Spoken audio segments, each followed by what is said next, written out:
the medicine woman. Hi guys, this is a very sensitive video and something I feel a lot of people are going through but don't necessarily feel like they can talk about. But this video will basically help you manage your symptoms of suicidal ideation. I hope this video is helpful. Don't look at it as something where you need to feel ashamed. I'm here with you. I've been through this. I would show my scars, but I think that would get me my video cancelled. But I'm here for you. If you feel like you want like more of a one-on-one community, a one-on-one like space to kind of discuss your issues, you can subscribe to my Patreon. There'll be a group chat there for like-minded people like yourself who can kind of like get into the process of understanding their own self-worth and kind of dealing with situations like this. These are the first steps you need to make in order for you to kind of manage your suicidal ideation and patterning. I would recommend the Maslow's hierarchy of needs, and that's going to be a huge part of this video.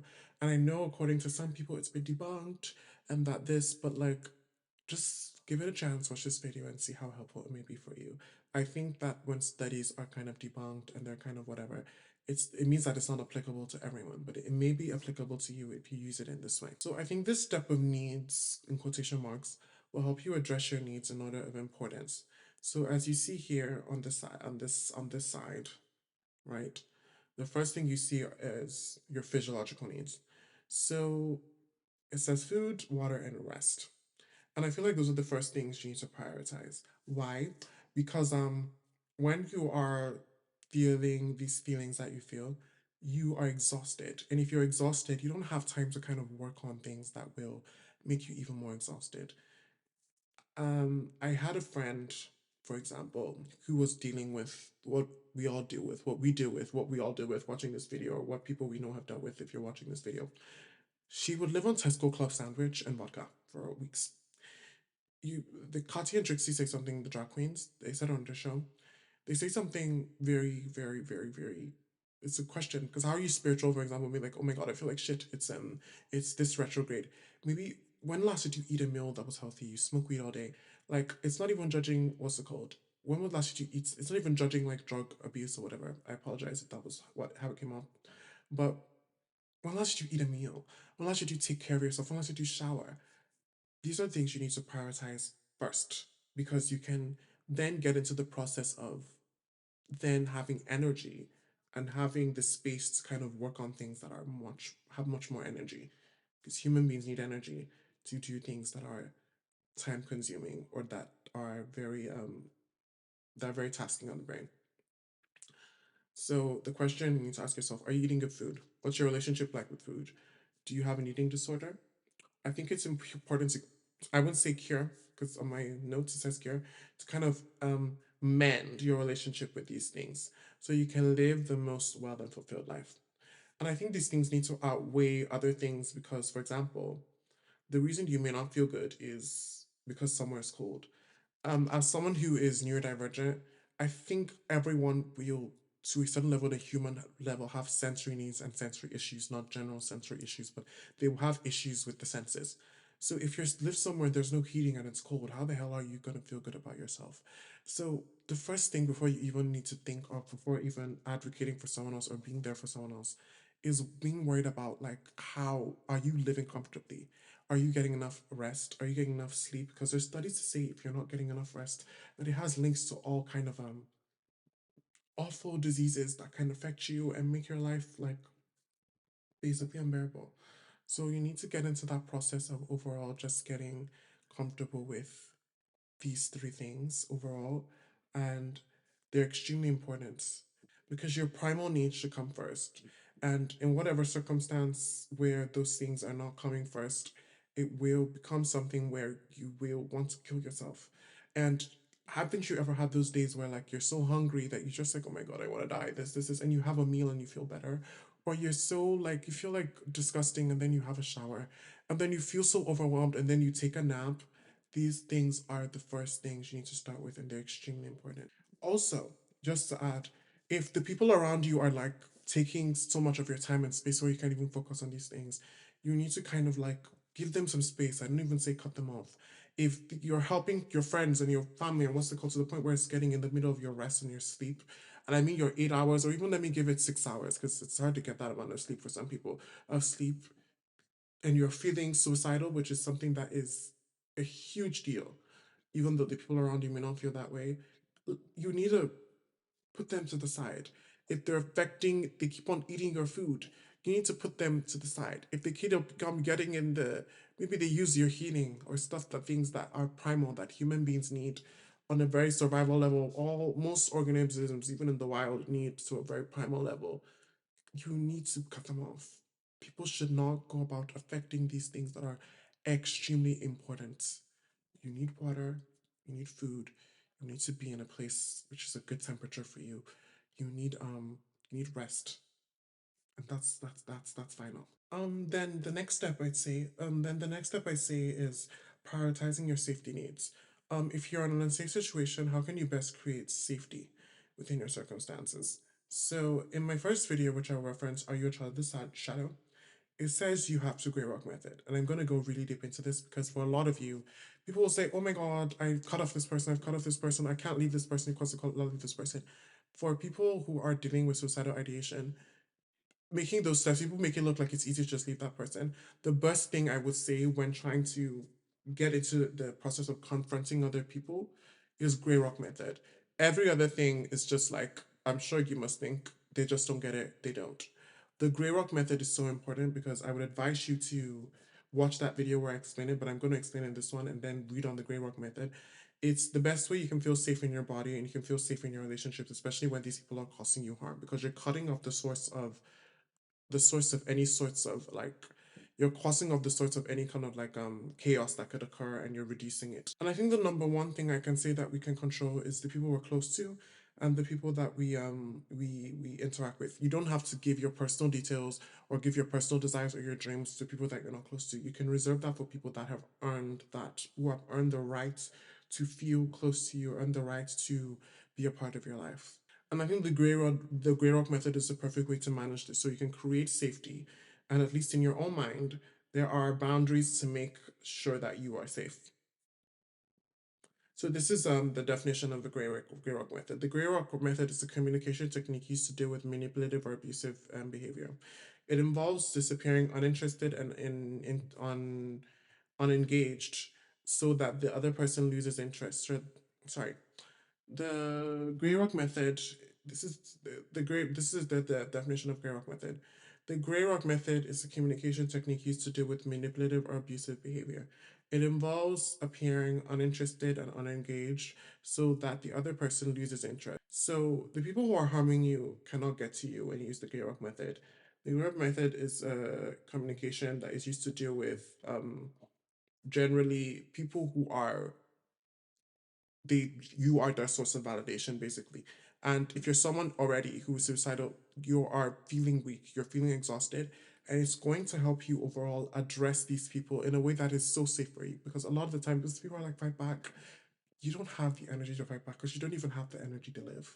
So using the gray rock method is perfect. Do not engage, do not get involved, and make sure that you are overall like safe.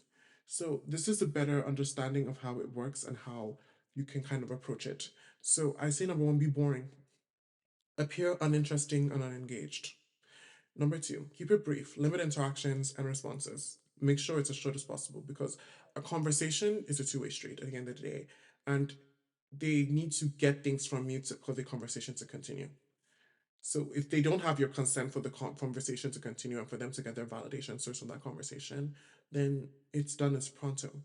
Be neutral. Avoid sharing too much about yourself.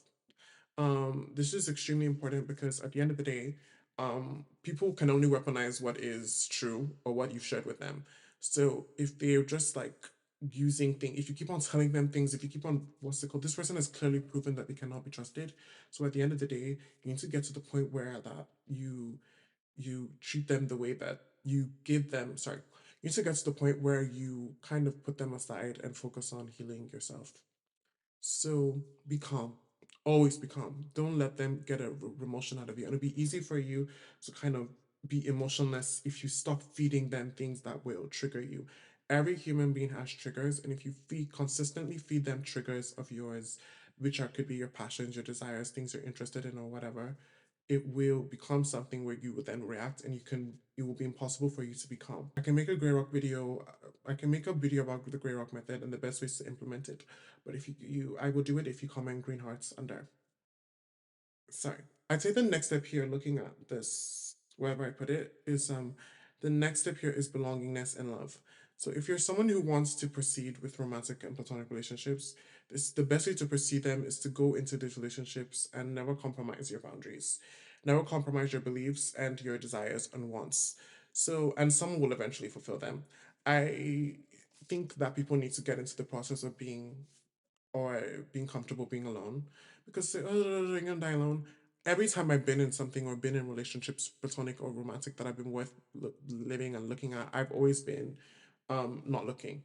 So desperation sometimes begets attracts desperation. So if you get into that comfort and process of being alone, and I think it's why it's important to kind of start with these steps first, from the physiological needs to the safety needs to the belongingness and love needs, it's better. And on a platonic level, friends are so important. The people around you are the people who will make you feel safe, make you feel loved, make you feel cared about. Really prioritize making connections with people the best way that you can in ways that you have energy for, and let people be there for you. Sometimes you may have good people within your life that are willing to stand beside you and stand by you. Let them be there for you in the best way possible. Maybe their way of being there for you may not be you sharing personal details, but then like supporting you. Like when I suffer with suicidal ideation, my friend would stand outside of the door while I was showering, or they would like stay in the room while I was cleaning. Sometimes it's not like as deep as you make it out to be. Making connections with people, especially for people like us, starts with support because we need the support to live. So you can't carry yourself and live your life, especially with the kind of demons that we carry, without support. Again, I would also mention the strength of a relationship is not with a lack of boundaries, but with the presence of them. So always have boundaries in your relationships. Then the next step of this is esteem needs. I would definitely recommend that you go watch my first video, How to Build Your Self-Esteem. It will teach you exactly how to build your self-esteem, but I'm going to do it as it pertains to this video. It will be linked in the cards. So I definitely have more details here that I feel will help. And I think the first thing when it comes to building your self-esteem is cutting off the people in your life that bring you down and creating a better self-image. I think that is the first step, because the people around you can make or build your self-esteem. If they're constantly like making fun of you, if they're constantly what's called, this is not high school. Well, if you are in high school, then this is high school.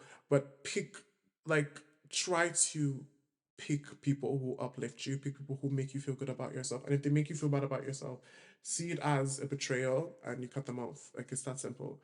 Um, don't be around people that bring you down, and be around people that constantly mirror you in the best way, mirror your best qualities. Because if they don't mirror you, then what's the point of you making friends with them?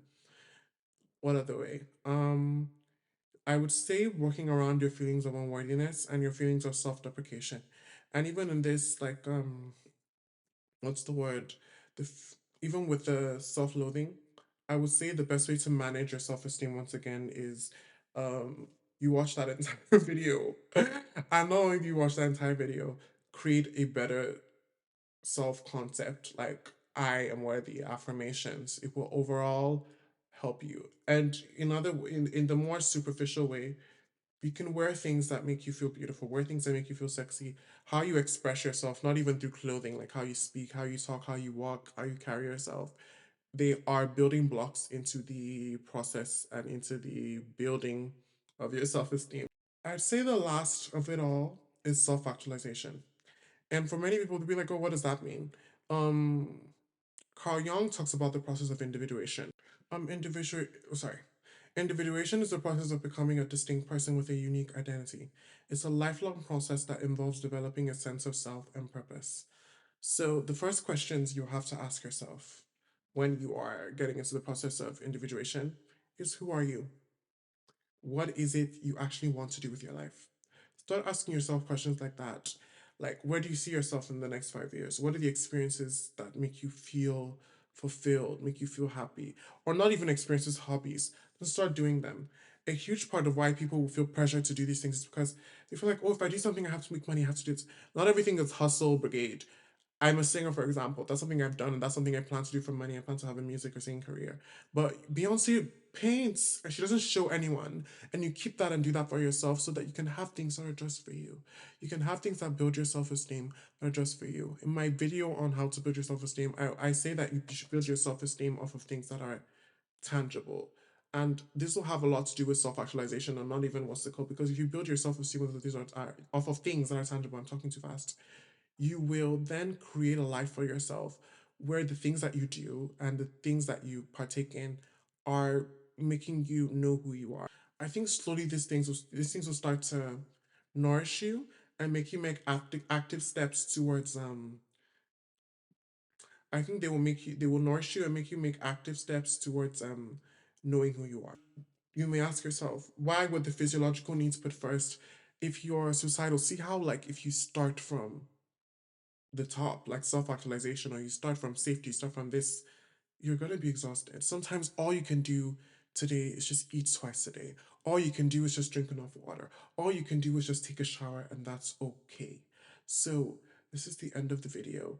I would recommend to you to subscribe to my Patreon because I would have more advice and more active approaches and more active ways to kind of go about understanding the self, and more active ways to kind of make sure that you are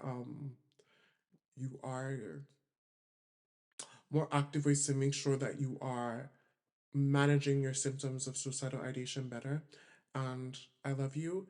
You are loved. And this is Asha Lovely Day telling you to have a lovely day. Also to like, comment, and subscribe. I love you. Bye.